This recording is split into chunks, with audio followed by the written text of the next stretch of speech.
বিসমিল্লাহির রহমানির রহিম। যুবকদের জীবন কিভাবে পরিবর্তন করতে পারা যায়, এ বিষয়ে তাফসীর পেশ করবেন প্রিয় হুজুর দেলোয়ার হোসেন সাঈদী। রাত 12টার পরে কোন যুবক যদি উঠে আল্লাহর ইবাদত করে, তাহাজ্জুদের নামাজ আদায় করে, আল্লাহর নবী বলেছেন কিয়ামতের দিন আল্লাহর আরশের ছায়া ছাড়া কোনো ছায়া যেদিন থাকবে না, ওই দিন 7 শ্রেণীর লোকদেরকে আল্লাহ তাআলা আরশের নিচে ছায়া দিবেন। তার মধ্যে এক শ্রেণী হলো ওয়াশাবুন নাশাফি ইবাদাতিল্লাহ। ওই সব যুবক যারা রাত কাটিয়েছে আল্লাহর ইবাদতের মধ্য দিয়ে, রাত গুজরান করেছে আল্লাহর ইবাদত তেলাওয়াত নামাজের মধ্য দিয়ে, আল্লাহ তাআলা কিয়ামতের দিন আরশের নিচে যুবকদেরকে জায়গা করে দিবে। আজ এই পল্টন ময়দানে হাজার হাজার যুবকদের উদ্দেশ্যে বলি, যুবকেরা, তোমাদেরকে রাজনৈতিক দলের লোকেরা তোমাদেরকে লাঠিয়াল বাহিনী হিসেবে ব্যবহার করে, তোমাদেরকে নামাজ শেখায়, এরকম আরো ইসলামিক তোমাদের শেখায়। ভিডিও পেতে চ্যানেলটি সাবস্ক্রাইব করুন। তারপরে দেওয়ালে দেওয়ালে লেখা চাঁদাবাজি মাস্তানি শেখানো, শয়তানি বদমাশি করা শিখায়, নামাজের কথা শিখায় না, ঠিক কিনা? চরিত্রের কথা শিখায় না, ঠিক কিনা? কিয়ামতে জান্নাত আছে জাহান্নাম আছে এমন কথা শিখায় না। জনসভায় বক্তৃতা করতেই থাকে, আসর যায় মাগরিব যায়, নামাজের কথা শিখায় না। তোমাদের নেতার কাছে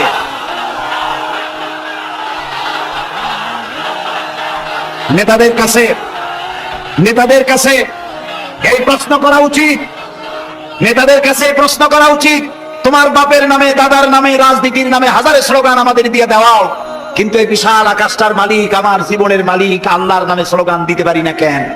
একটু জিজ্ঞেস কর। তোমাদেরকে ব্যবহার করে লাঠিয়াল বাহিনী হিসাবে, ক্ষমতায় যাওয়ার সিঁড়ি হিসাবে তোমাদেরকে ব্যবহার করে। এই ক্ষমতায় যাওয়ার উন্মাদ এই দলগুলি থেকে বেরিয়ে আসো।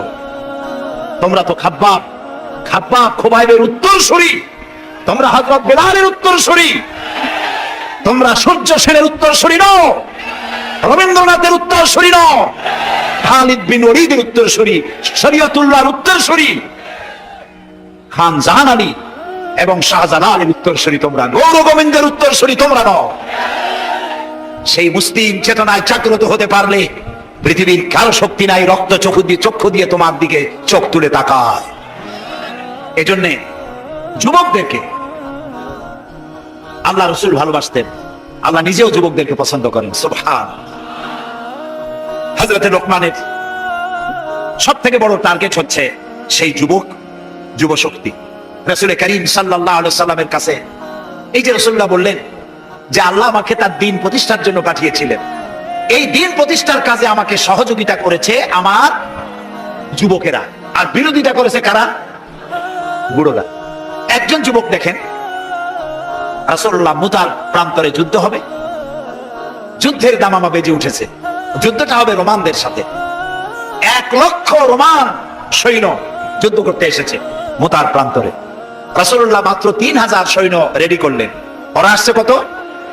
আর রাসূল তৈরি করলেন মাত্র 3000। এবং এই যুদ্ধে রাসূলুল্লাহ নিজে যাবেন না, এখানে তিনি সেনাপতি নির্বাচন করার জন্য বললেন যায়েদ কোথায়? যায়েদ দাঁড়িয়ে গেলেন, রাসূলুল্লাহ, ইয়া রাসূলুল্লাহ আমি হাজির। রাসূলুল্লাহ বললেন জাফর কোথায়? তিনি বললেন লাব্বাইক ওয়া সাদাইক, চাচাতো ভাই জাফর। সব যুবক, আমি হাজির। রাসূলুল্লাহ প্রশ্ন করলেন আব্দুল্লাহ ইবনে রাওয়াহা কোথায়? তিনি বললেন লাব্বাইক ওয়া সাদাইক, আমরা হাজির। রাসূলুল্লাহ বললেন যায়েদ হবে প্রথম সেনাপতি, তারপরে জাফর, এরপরে আব্দুল্লাহ বিন রাওয়াহা। যুদ্ধের সেনাপতি লাগে কয়জন? রাসূলুল্লাহ বানাইলো কয়জন? 3 জন। বুঝতে পারলেন, তিনি সেখানে সিদ্ধান্ত নিলেন এই 3 জনও যদি না থাকে তাহলে চতুর্থ তোমরা মাঠে আরেকজন বানাই নিলে। তাহলে এর দ্বারা বোঝা গেল যে 3 জন শহীদ হয়ে যাবে। রাসূলুল্লাহ বলছেন সুবহানাল্লাহ বলেন, 3 জন শহীদ হবেন, কোনো সন্দেহ নাই, বুঝতে কারো বাকি নেই। রাসূলুল্লাহ বললেন তোমরা যাও, 3 জন গিয়ে তোমরা তোমাদের মা বাবা স্ত্রীর কাছ থেকে বিদায় নিয়ে আসো। সুবহান। হযরতে যায়েদ বললেন ইয়া রাসূলুল্লাহ আমার তো আর যাওয়ার জায়গা নাই, আপনি আমার পিতা, হযরত আয়েশা আমার মা, আপনি নির্দেশ করেছেন সামি'না ওয়া আতা'না, শুনছি এবং আমার মাথাকে অবনত করে দিলাম আপনার হুকুমের সামনে।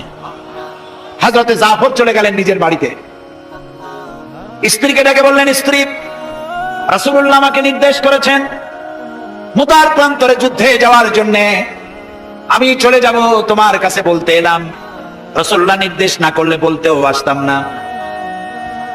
আমি যদি শহীদ হয়ে যাই, আমি যদি আর না ফিরি, আমার সন্তানগুলিকে আমার রাস্তায়ও, এই রাস্তায়, দ্বীনের রাস্তায় তাদেরকে তৈরি করবে।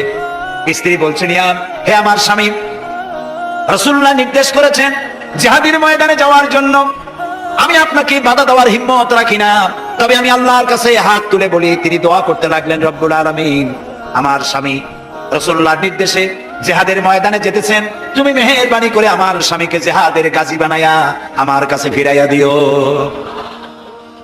হযরতে জাফর তরবারিটা খাবের মধ্য থেকে বের করে তরবারির উল্টা দিক দিয়া স্ত্রী মুনাজাত করা অবস্থায় তার হাতের উপরে মৃদু আঘাত করলেন আর বললেন, স্ত্রী হাত নামাও, উল্টা দোয়া করো না। রাসূলুল্লাহ আমার নাম দ্বিতীয় নম্বরে বলেছেন, আমার আগেও একজন আছে, পরেও একজন আছে, মুতার প্রান্তরে আমি যে শহীদ হব তাতে কোনো সন্দেহ নাই। উল্টা দোয়া করো না, বরং আমার শাহাদাত মঞ্জুরের জন্য দোয়া করো, আর এই আমার সন্তানগুলিকে দ্বীনের রাস্তায় পরিচালিত করো। আর আমি তোমার কোনো হক আদায় করতে পারি নাই, আমারে মাফ করে দিও। হযরতে জাফর সালাম দিয়া চললেন, পিছনে স্ত্রী কাটা কবুতরের মতো ছটফট করছে, আর ছোট ছোট বাচ্চারা পিছনে দৌড়াচ্ছে, আব্বা আব্বা বলে কাঁদতেছে। হযরতে জাফর পিছনের দিকে একবার ফিরে তাকায়, দেখলেন না কে কান্দে কে দৌড়ায়। যুবক আব্দুল্লাহ বিন রাওয়াহা, তিনি নতুন বিবাহ করেছেন, আজকের রাত তার বাসর সজ্জার রাত। রাসূলুল্লাহ হুকুম করেছেন জিহাদে যেতে হবে। তিনি চলে গেলেন নিজের বাড়িতে। বাড়ি গিয়ে শুনতে পান রাতের বেলায় স্ত্রী তেলাওয়াত করতেছেন কোরআনে কারীম। হযরতে জাফর হযরতে আব্দুল্লাহ বলছেন, স্ত্রী একটু কোরআন পড়া বন্ধ করো, আমার কথা শোনো। আল্লাহর নবী আমাকে জিহাদের জন্য যাওয়ার জন্য আমাকে নির্দেশ করেছেন, আমি জিহাদে চলে যাচ্ছি। তোমার সঙ্গে বিবাহ হয়েছিল, আমি তোমার কোনো হক আদায় করতে পারি নাই, এজন্য আমারে তুমি মাফ করে দিও। স্ত্রী বলল, প্রাণের স্বামী, আমি শুনেছি এই মদিনায় আপনি সুপুরুষ, এক সুদর্শন যুবক, প্রাণ ভরে একবার দেখতেও পারি নাই, আপনি একবার আমার রুমের ভিতরে আসেন, আপনার চেহারাটা আমি একটু দেখে নেই। স্বামী বললেন, আমি তোমার রুমে ঢুকবো না, আমি তোমার রুমের ভিতরে যাব না, আমি এখনই যুদ্ধে রওনা করব। স্ত্রী বলছেন, প্রাণের স্বামী, রুমের ভিতরে প্রবেশ করলে পরে আমি কোনো প্রেম নিবেদন করব না, শুধু একবার চেহারাটা ভালো করে দেখে রাখতে চাই, কারণ কিয়ামতের ময়দানে আমি যেন আপনাকে স্বামী বলে চিনে নিতে পারি। হযরত আব্দুল্লাহ বলছেন, প্রিয়তমা স্ত্রী শোনো, যদি তোমার এই ধারণাই হয়, এই নিয়ত যদি থাকে, আর আমার শাহাদাতের পরে যদি তুমি সবর করতে পারো, আমাকে আর দেখার দরকার নাই।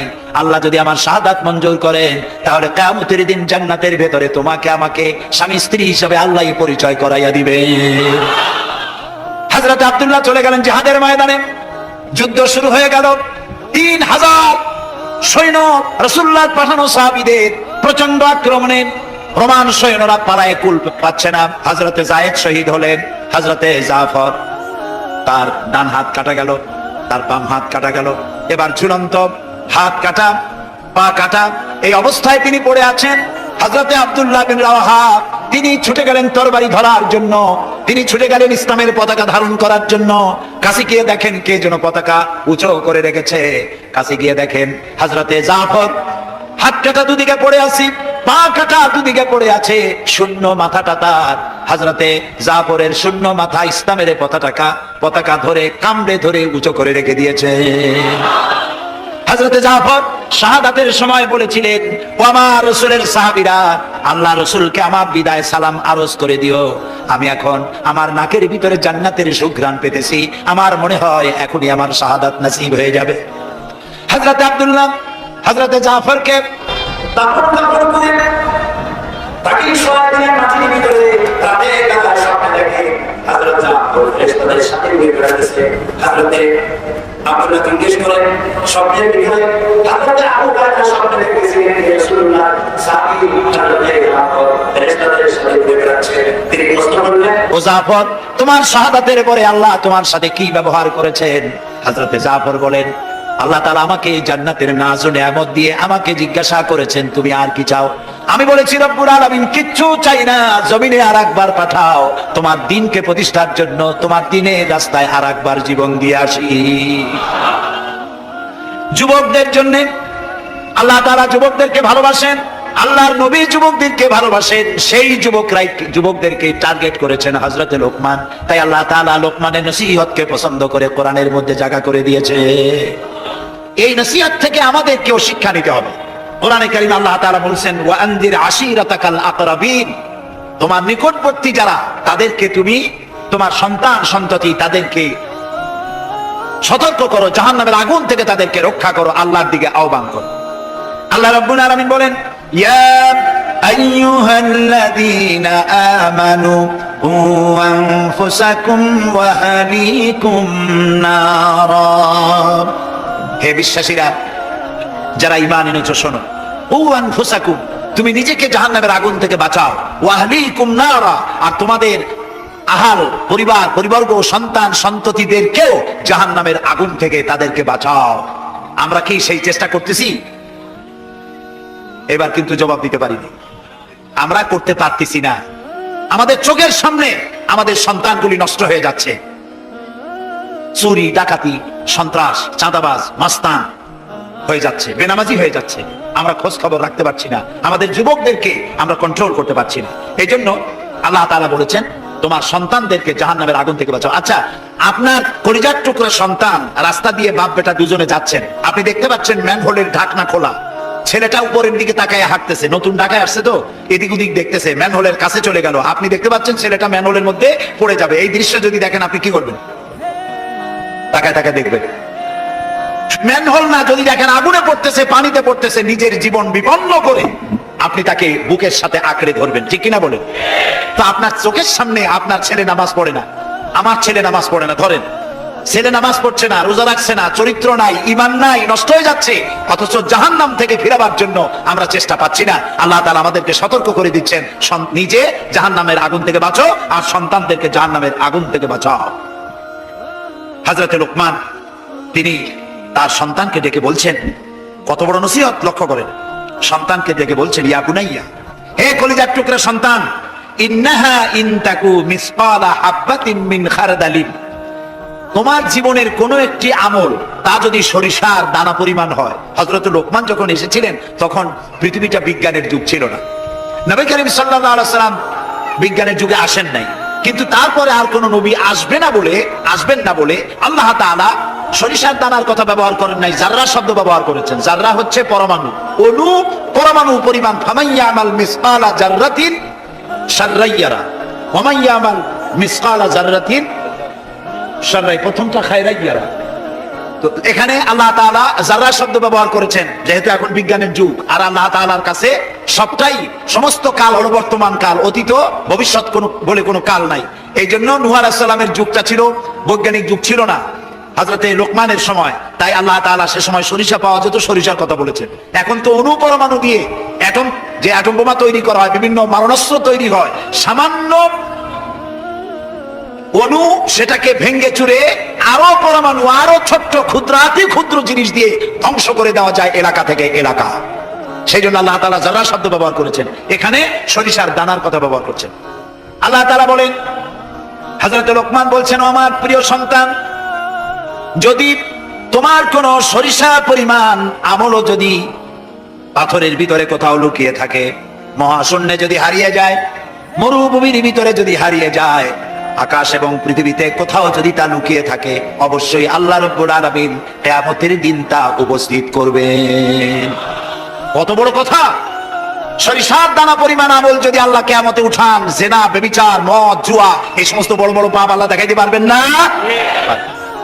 সন্তানকে কিভাবে নসিহত করতে হয়? সন্তানকে গুলশানে 4টা বাড়ি দেওয়া, বাড়ি রেখে যাওয়া, ব্যাংকে হাজার হাজার কোটি টাকা ব্যাংক ব্যালেন্স রেখে যাওয়া সন্তানের জন্য কল্যাণকর নয়। রাসূলুল্লাহ বলেছেন, মাতা পিতার পক্ষ থেকে সন্তানকে ইলম শিক্ষা দেওয়া, আদব শিক্ষা দেওয়ার চাইতে উত্তম উপহার মা বাপের পক্ষ থেকে সন্তানের জন্য দেওয়ার আর কিছুই নাই। হযরত আলী রাদিয়াল্লাহু তাআলা আনহু বলছেন, লাইসাল ইয়াতীমুল্লাযী قد مات والده بل اليتيم يتيم العلم والادب, যার বাপ মা মারা গেছে, যার পিতা মারা গেল, সেই প্রকৃত এতিম নয়। প্রকৃত এতিম হচ্ছে যার কাছে কোরআন হাদিসের জ্ঞান নাই আর আদব নাই। যে সন্তানকে যদি পিতামাতা আদব শিখাতে না পারে, ইলম দিতে না পারে, তাহলে পিতা বেঁচে থাকতেই সেই সন্তান সে এতিম বানাই গেল, সে কিছুই শিখলো না। এই জন্যে হযরত লোকমান তার সন্তানকে শিখালেন, দেখো সরিষার পরিমাণ আমলও যদি করো তাও পলায় থাকতে পারবে না, সুতরাং তুমি তোমার আমল সম্পর্কে সতর্ক হও। আল্লাহ তোমার সমস্ত আমলগুলি দেখতে পাচ্ছেন। আল্লাহ দেখতে পাচ্ছেন না সব? আল্লাহ রাব্বুল আলামিন বলেন, وَيَعْلَمُ مَا فِي الْبَرِّ وَالْبَحْرِ وَمَا تَسْقُطُ مِنْ وَرَقَةٍ إِلَّا يَعْلَمُهَا। এই পৃথিবীতে যদি কোনো একটি সমুদ্রের মধ্যে কি হয়, স্থলভাবে কি হয়, আল্লাহ রাব্বুল আলামিন বলেন আমি জানি। শুধু তাই নয়, পৃথিবীর কোনো একটি গাছের পাতা যদি পড়ে যায়, তাহলে কোন দেশের কোন গাছের কোন পাতাটি পড়েছে আমি আল্লাহ রাব্বুল আলামিনের দরবারে তার খবর হয়ে যায়। এই কথা যদি পিতা মাতা সন্তানদেরকে কাছে নিয়ে যদি বলে, বাবা জেনা ব্যভিচার মদ জুয়া শয়তানি চাঁদাবাজি মাস্তানি এগুলি করবা না, এগুলি একদিন মরা লাগবে, আল্লাহর কাছে হিসাব দিতে হবে। মা বাবা যদি বলতো এরকম, সন্তানগুলি ভালো হইতো। ঠিক কিনা কোন জোরে বলেন ঠিক কিনা? প্রিয় ভাই সব, কোরআনে কারীমের অসংখ্য আয়াতের মধ্য থেকে একটি আয়াত যদি আমরা মনে প্রাণে বিশ্বাস করতে পারতাম, আমল করতে পারতাম, আমাদের চরিত্র ভালো হয়ে যেত। আল্লাহ রাব্বুল আলামিন বলেন, মা ইয়াকুনু মিন নাজওয়া সালাসাতিন ইল্লা হুয়া রাবিউহুম ওয়ালা খামসাতিন ইল্লা হুয়া সাদিসুহুম। আল্লাহ তাআলা বলেন, শোনো, যেখানে তোমরা তিনজনে মিলে পরামর্শ করো, তিনজনে মিলে যেখানে পরামর্শ করো, মনে করো ওখানে তোমরা তিনজন নও, চতুর্থ আর এক সত্তা সেখানে আছে, নাম কি তার বলেন? ওয়ালা খামসাতিন ইল্লা হুয়া সাদিসুহুম। যেখানে পাঁচজন তোমরা পরামর্শ করো, সেখানে ষষ্ঠ আর এক সত্তা আছে, তার নাম কি? আল্লাহ। ওয়ালা আদনা মিন যালিকা ওয়ালা আকসারা ইল্লা হুয়া মাহুম আইনামা কানু। এর থেকে সংখ্যা যদি কম হয়, এর থেকে সংখ্যা যদি বেশি হয়, তুমি যেখানে আমি আল্লাহ সেখানে। সুবহানাল্লাহ। প্রিয় ভাই সব, এই যত বোমাবাজি হয়, গ্রেনেড বাজি হয়, কোনো না কোনো জায়গায় পরামর্শ হয় না, হয় না? পরামর্শ হয়। শেখ বেলাল উদ্দিন খুলনা দৈনিক সংগ্রামের প্রতিনিধি ছিলেন। আজকের পত্রিকা দেখতে পেলাম তাকে হত্যা করার জন্য পরামর্শ হয়েছিল এবং সেখানে খুনিকে 1.5 লক্ষ টাকা পুরস্কার দিয়ে 20,000 টাকা অগ্রিম করা হয়েছিল। এরকম একজন ভালো সাংবাদিককে হত্যা করার জন্য পরামর্শ করা হলো।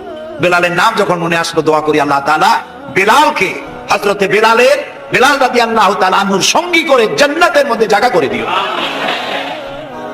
যেখানে বসে এই পরামর্শটা করা হলো, কিবরিয়া একজন অর্থনীতিবিদ, দেশের একজন গুণী ব্যক্তি, তাকে হত্যা করার জন্য যেখানে পরামর্শ হয়েছিল, 21শে আগস্ট গ্রেনেড হামলা করার জন্য যেখানে পরামর্শ করা হয়েছিল, সেখানে 3 জন হোক 5 জন হোক, যারাই পরামর্শ করেছিল, তাদের যদি জানা থাকতো যে আল্লাহ রাব্বুল আলামিন এই অনুষ্ঠানে তিনি দেখতে পাচ্ছেন এবং শুনতে পাচ্ছেন, তাহলে এত বড় মারাত্মক পশুর কাজ তারা করতে পারত না। হযরতে লোকমান তিনি তার সন্তানকে একেবারে বাচ্চা অবস্থায় বুঝাই দিলেন, হে আমার ছেলে, কলিজার টুকরা, ছোট্ট একটি সরিষার দানা পরিমাণ আমলও যদি করো, ওইটা গোপন থাকবে না, আল্লাহ তাআলা উঠাই নেবেন। সুবহানাল্লাহ। তুমি দেখতে পাবে সে আমল। প্রিয় উপস্থিতি, যুবকদের বলি, তরুণদের বলি, তরুণী আজকে আমাদের টার্গেট। তরুণরা আসো ইসলামের দিকে। তোমাদেরকে যারা লাঠিয়াল বাহিনী হিসাবে ব্যবহার করে, এদের মুখে তুতু নিক্ষেপ করে বেরিয়ে আসো, রাসূলের কাতারে শামিল হয়ে যাও। যে পথে যাচ্ছ জাহান্নামের পথ, আমরা ডাকি তোমাদেরকে জান্নাতের দিকে। সুবহানাল্লাহ। প্রিয় ভাই সব, আমি আপনাদের খেদমতে আরজ করব, হযরতে লোকমানের এই তৃতীয় নসিহতের শেষ অংশটি করেই আমরা আপনাদের সামনে যে কথা বলতে চাই তা হলো, হযরতে লোকমান বলছেন, ওয়া'মুর বিল মারুফি ওয়ানহা আনিল মুনকার, ভালো কাজের আদেশ দাও, অন্যায় কাজ থেকে মানুষকে বিরত রাখো। সুবহানাল্লাহ বলেন, সবাই বলেন সুবহানাল্লাহ। ভালো কাজের আদেশ দাও। ভালো কাজের আদেশ দেওয়া। আজকে হলো মুহররম মাস, আজকে কি আর মাত্র একদিন পরে আশুরা হবে। হযরত ইমাম হোসেন এবং তার সাথী সঙ্গী শাহাদায়ে কারবালার জন্য আমরা দোয়া করব। আমরা আমাদের মা বাবার জন্য দোয়া করব। এটা দোয়া কবুলের আজকে শুক্রবার ছিল। সুবহানাল্লাহ। প্রিয় ভাই সব, এত বড় বিশাল মাহফিল জীবনে আরেকটা পাবো কোন নিশ্চয়তা আছে কি? 3 নম্বর নসিহতের শেষ অংশ হচ্ছে, হে প্রিয় বৎস, ভালো কাজের আদেশ করবা আর অন্যায় কাজের বিরোধিতা করবা। ভালো কাজের আদেশ আমরা এখন ভুলে গেছি, করি না। অন্যায় কাজ থেকেও মানুষকে ফিরায় রাখি না। অন্যায় চোখের সামনে হয় তা আমরা প্রতিবাদ করি না। এই প্রতিবাদী কণ্ঠ হতে হবে আমাদের। রাসূলুল্লাহ বলেছেন, মান রা মিনকুম মুনকারান ফালিয়ুগাইয়িরহু বিয়াদি ফাইন লাম ইয়াস্তাতি ফাবিলিসানি ফাইন লাম ইয়াস্তাতি ফাবিকলবি ওয়া যালিকা আযফুল ঈমান। আমাদের কার কতটা ঈমান আছে তা পরিমাপ করার একটা থার্মোমিটার আছে। আপনারা জানেন জ্বর মাপে যে যন্ত্র দিয়া, সেটাকে কি বলা হয়? থার্মোমিটার। দুধ মাপে, অর্থাৎ দুধের মধ্যে পানি না পিওর দুধ, তা মাপার জন্য একটা যন্ত্র আছে না, ওটাকে কি বলে? ল্যাক্টোমিটার। এরপরে আবহাওয়া পরিমাপ করার জন্য, বৃষ্টি হবে কি হবে না ইত্যাদি পরিমাপের জন্য একটা যন্ত্র আছে, সেটার নাম কি? ব্যারোমিটার। প্রত্যেকটা জিনিস মাপার এরকম যন্ত্র আছে। ঈমান মাপারও একটা হাদিস আছে, সুবহানাল্লাহ। ঈমানটা ফার্স্ট ক্লাস, সেকেন্ড ক্লাস আর থার্ড ক্লাস, এটা মাপার একটা হাদিস আছে। সেই হাদিসটা আমি পড়ে ফেলেছি আগে। রাসূলুল্লাহ বলছেন, তোমাদের মধ্যে যদি কেউ শরীয়ত বিরোধী কাজ কেউ দেখতে পাও, দুই হাতে বাধা দাও। কি দিয়ে বাধা দাও? বলেন জোরে। শক্তি প্রয়োগ করে বাধা দাও। ফাইন লাম ইয়াস্তাতি, যদি তুমি তা না পারো তাহলে মুখ দিয়ে বাধা দাও। ফাইন লাম ইয়াস্তাতি, যদি তাও না পারো অন্তরে অন্তরে ঘৃণা করো। তবে অন্তরে অন্তরে ঘৃণা করে চুপ করে বসে থাকলে হবে না, মনে মনে ঘৃণা করে হোমওয়ার্ক করতে হবে। মনের মধ্যে এই চিন্তা রাখতে হবে যে এই অন্যায় কাজকে নির্মূল করার জন্য কি করা যায়, সে সম্পর্কে পরিকল্পনা নিতে হবে। আর এটা হলো ওয়া যালিকা আযফুল ঈমান, আর এটা হলো ঈমানের একদম থার্ড ক্লাস, তৃতীয় পর্যায়। এরপরে ঈমানের আর কোনো অংশ নাই। হযরত লুকমান বলছেন, ওয়াসবির আলা মা আসাবাক, এরপরে তুমি সবর ইখতিয়ার করবে। সবর, ধৈর্য। ভালো কাজের আদেশ, অন্যায় কাজের নিষেধ, এর মধ্যে সবরের কথা আসলো কেন? সবরের কথা আসলো এই জন্য যে আপনি যখনই মানুষের ভালো কথা বলবেন তখনই আপনার মানুষে গালি দিবে, মন্দ কথা বলবে। ইসলামের দাওয়াত দিবেন, বলবে যে মৌলবাদী। ঠিক কিনা? এখন তো কিছু দল আছে আমাদের দেশে, মৌলবাদ আর সাম্প্রদায়িক ছাড়া কিছু চোখেই দেখে না, খালি কয় মৌলবাদ মৌলবাদ মৌলবাদ মৌলবাদ।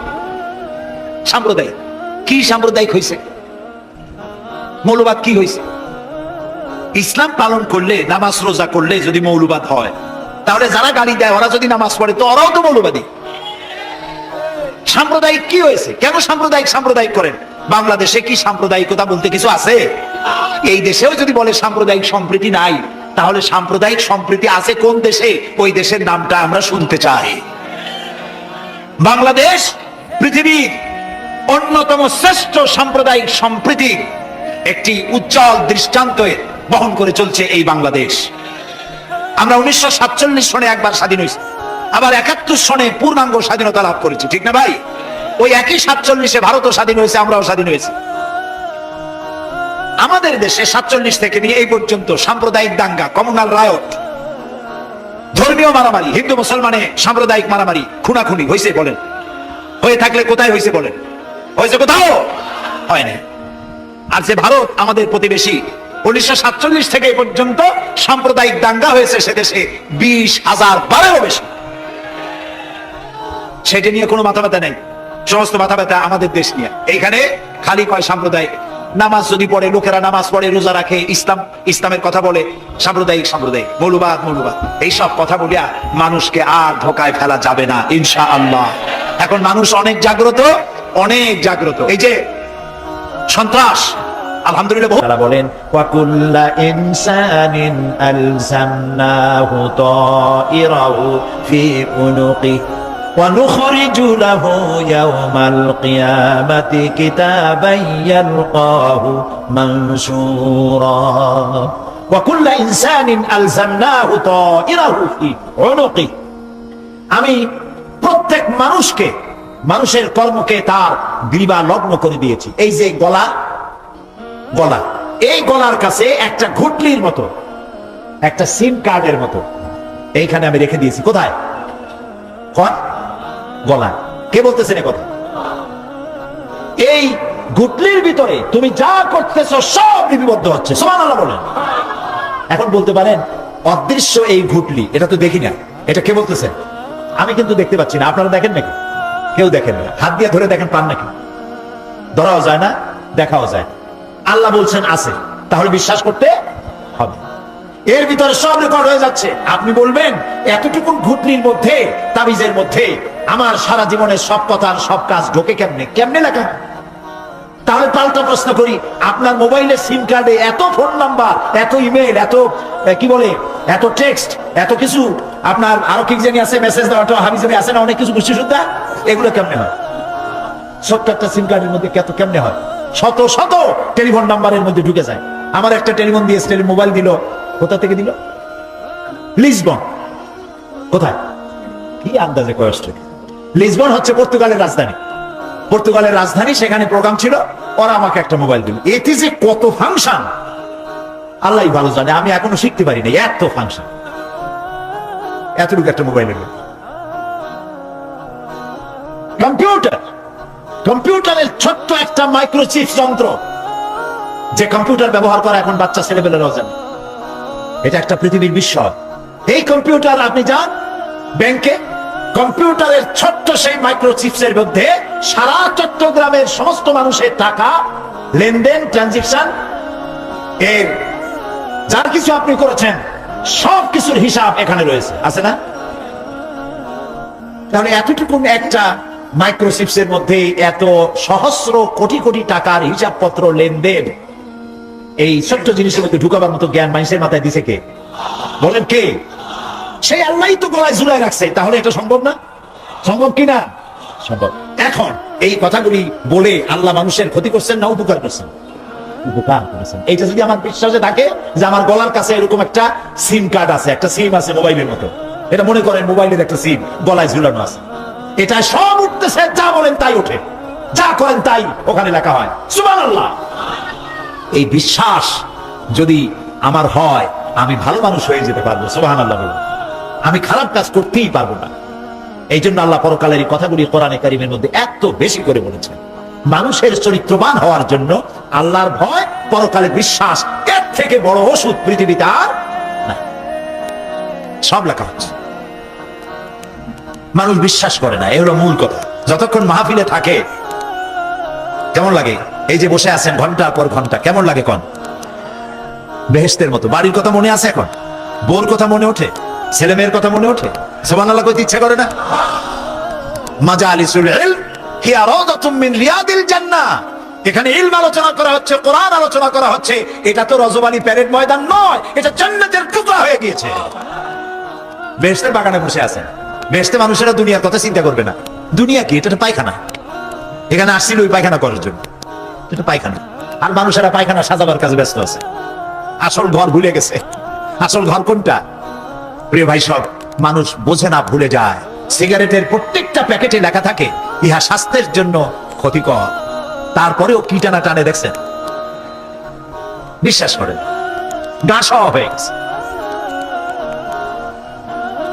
এই আমলনামা তৈরি হচ্ছে, হঠাৎ করে কিয়ামতে বানায় দেওয়া হবে না। আপনার আমার বডির সাথে লাগানো ওই সিম কার্ডে সব লেখা হয়ে যাচ্ছে। কিয়ামতের দিন এগুলি হাতে দেওয়া হবে, আর আল্লাহ তাআলা বলবেন, ইকরা কিতাবাকা কাফা বিনাফসিকাল ইয়াউমা আলাইকা হাসিবা। ইকরা কিতাবাক, তাকে বলা হবে এবার তুমি পড়ো। কাফা বিনাফসিকাল ইয়াউমা আলাইকা হাসিবা, তোমার এই কিতাব পড়ো, আর তোমার এই হিসাব গ্রহণ করার জন্য কিতাবটা ভালো করে পড়ো।